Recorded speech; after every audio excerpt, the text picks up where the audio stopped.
Brussels will hit Britain with legal action today as the row over post-Brexit trade with Northern Ireland escalates. EU Brexit chief Maros Sefcovic is expected to send 2 letters to Downing Street to formally trigger the legal proceedings. The move comes after Number 10 announced plans to unilaterally delay the introduction of customs checks on supermarket and other agricultural goods being shipped from mainland Britain to Northern Ireland. The government argues the temporary measures are designed to give people and businesses extra time to adapt to life under the Brexit divorce deal's protocol to avoid a hard border, but Brussels accused Britain of being in breach of the commitments it signed up to as part of the 2019 agreement. Mr. Sefcovic, a Commission Vice President, is planning a twin-track retaliation that could ultimately result in the government being hauled before the European Court of Justice. He will inform Britain it has not properly implemented the Northern Ireland Protocol, including the construction of permanent border control posts in the region.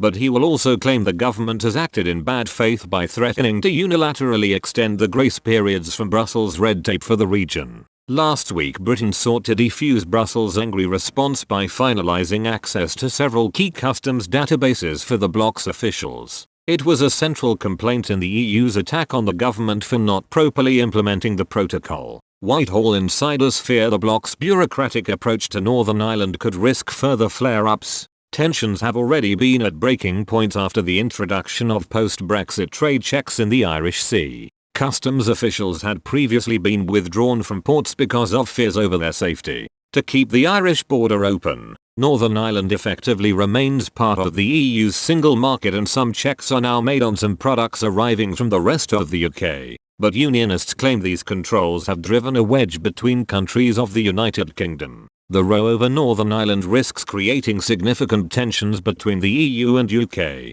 Brussels and Dublin have already attempted to lobby Irish-friendly politicians in Washington to support the bloc's position. Prime Minister Boris Johnson has called for changes to be made to the Brexit border plans. Speaking on a trip to Northern Ireland, he said, "We want to ensure that the protocol upholds the wishes of both communities and has the consent of both. There has got to be east-west consent to what is going on as well as north-south. We want to make sure that is built into that." DUP leader Arlene Foster has warned not a single unionist party in Northern Ireland supports the arrangements. The First Minister said, "Not a single unionist party in Northern Ireland supports this unworkable protocol. Rather than protect the Belfast Agreement and its successor agreements, the protocol has created societal division and economic harm. Whilst grace periods have been extended unilaterally, we need a permanent solution so business can plan and the integrity of the United Kingdom internal market can be restored."